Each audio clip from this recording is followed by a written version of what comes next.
Hey there, everyone. Dr. Jess here, and today we're going to be talking about lymphedema and the role of early intervention. And what is this phrase that we call prehab, and what does that mean? Now, before we talk about any sort of a diagnosis, I always like to do a quick review of the anatomy so that we can have a little bit of a better appreciation of what system is impacted by this diagnosis.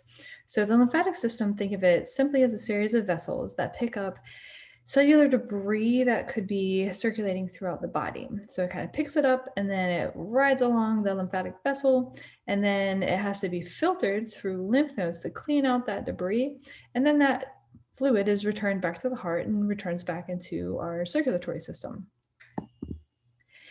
Why is lymphedema this word that we hear so much when we hear about the diagnosis of breast cancer?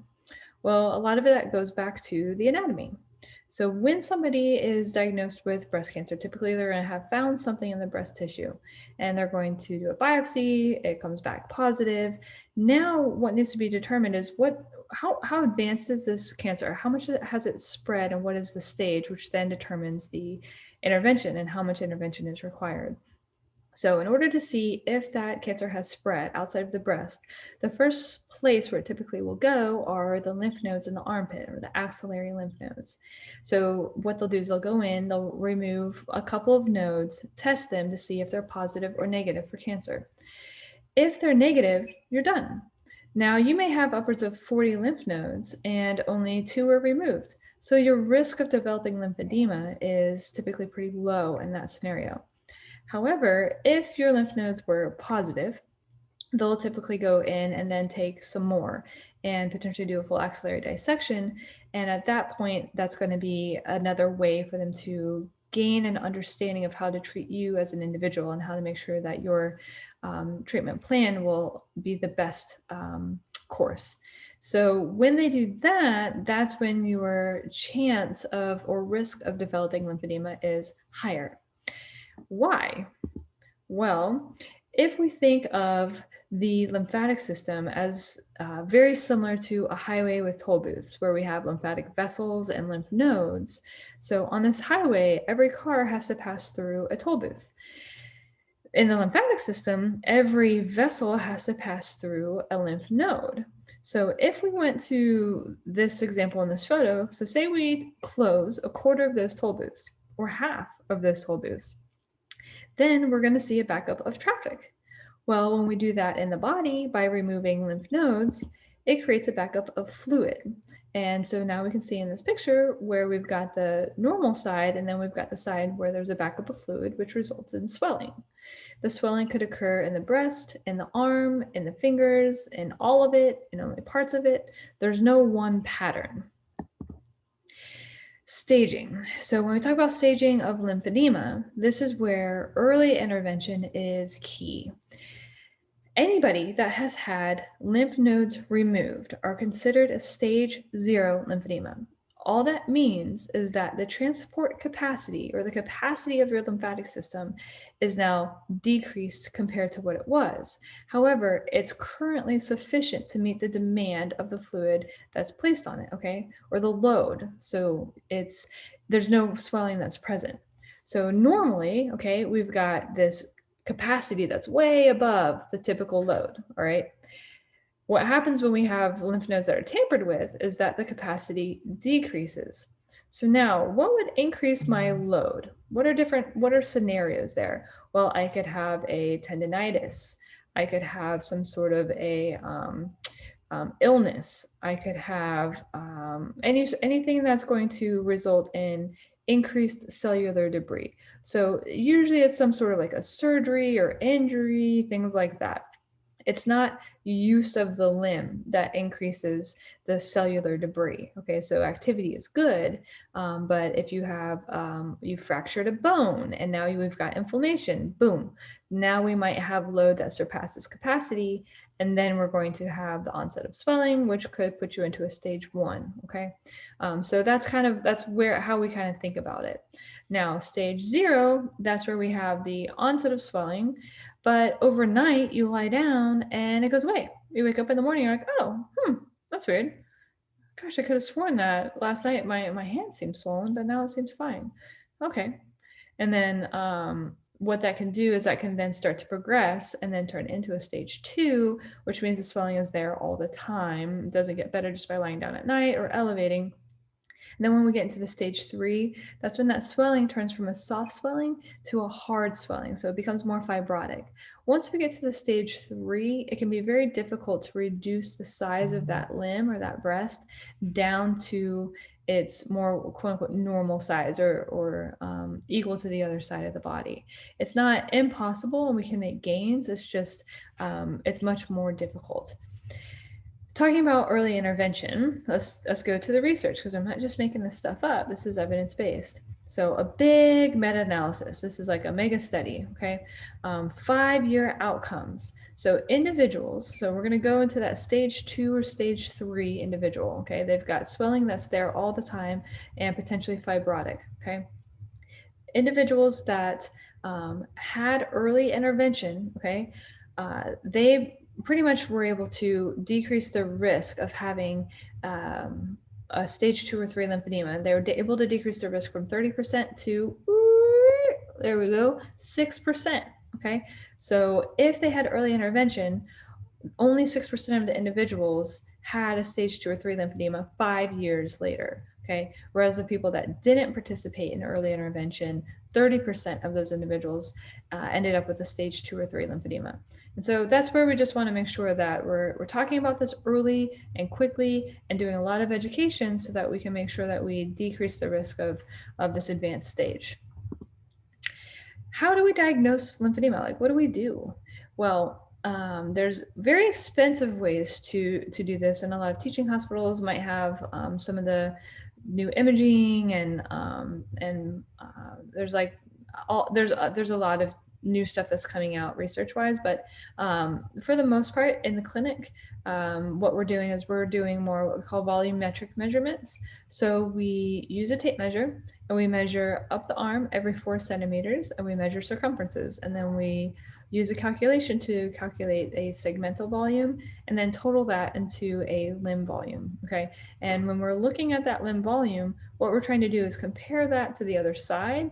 We're going to be comparing that in between dates of service or treatment sessions to see if we're seeing a difference or a change. Is it going up? Is it going down? Is it equal to the other side? Is it bigger? Is it smaller?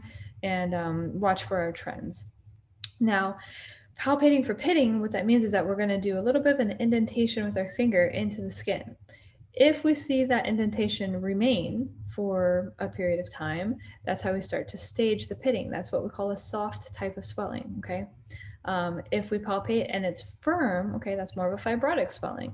And this, again, it just all kind of helps us understand where, what stage are we with this lymphedema. We can check for Stemmer's sign. We do a quick little pinch to the skin and see kind of how that skin recoils or rebounds as well. Now, let's go into that prehab talk. That means this is a visit that would be scheduled prior to surgery, so prior to having a lymph node removed. The reason why this is super helpful is, one, you can get a lot of education before surgery, which is great, okay? But the other thing is that we can get preoperative measurements.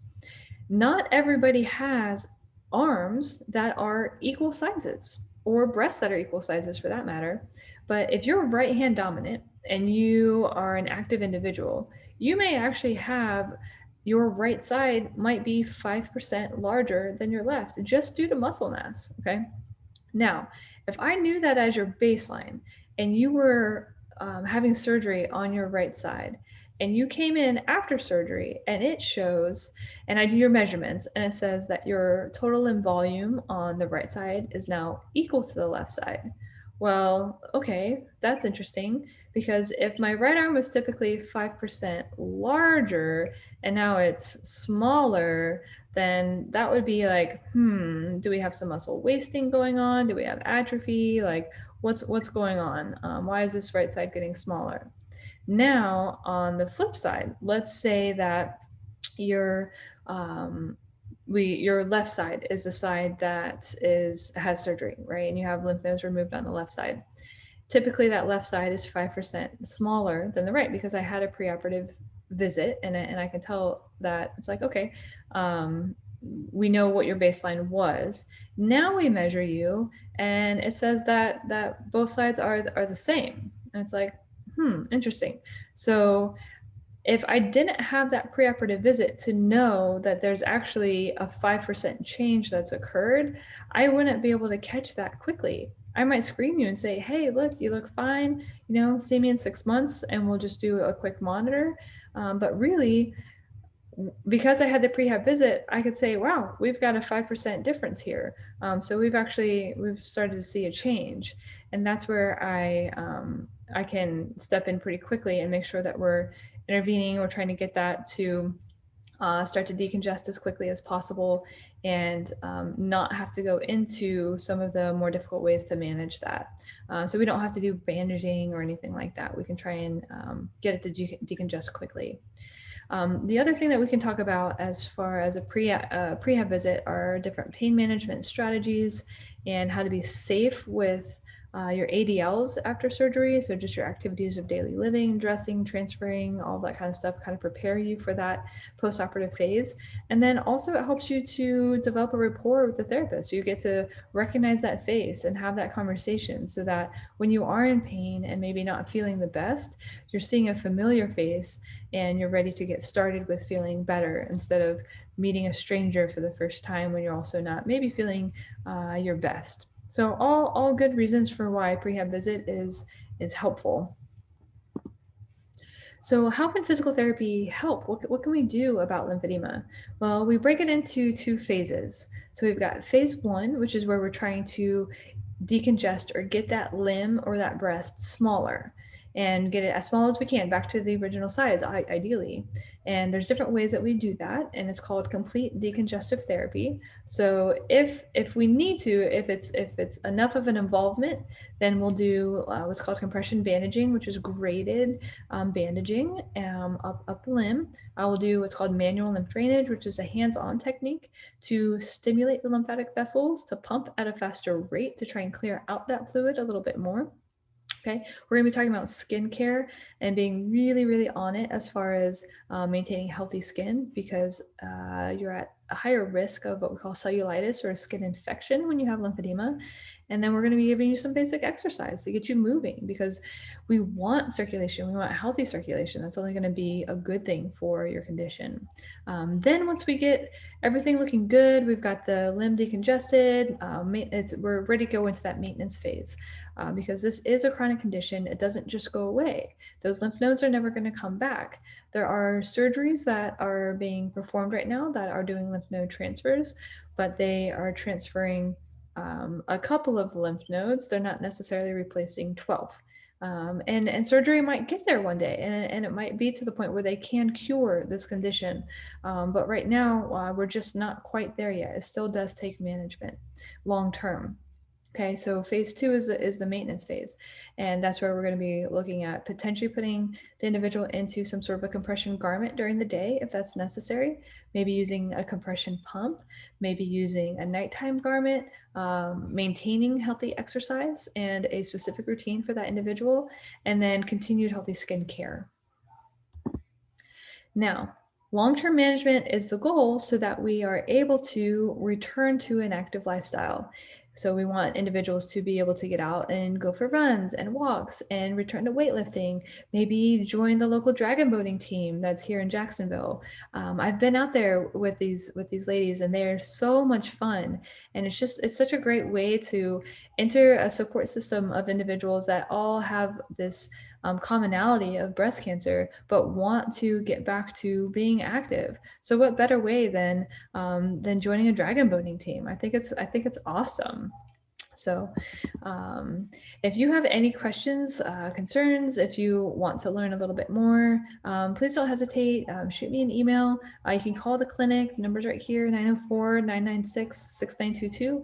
Or you can check out our website. We do have some information there on the website as well. So feel free, check it out, and pass this video along if you think that it might be helpful to somebody. They may not live here, but just the more that we can pass on knowledge and help individuals not be surprised by certain things that can happen, but be well informed, and then they can make decisions that are going to help to get them to where they want to be long term.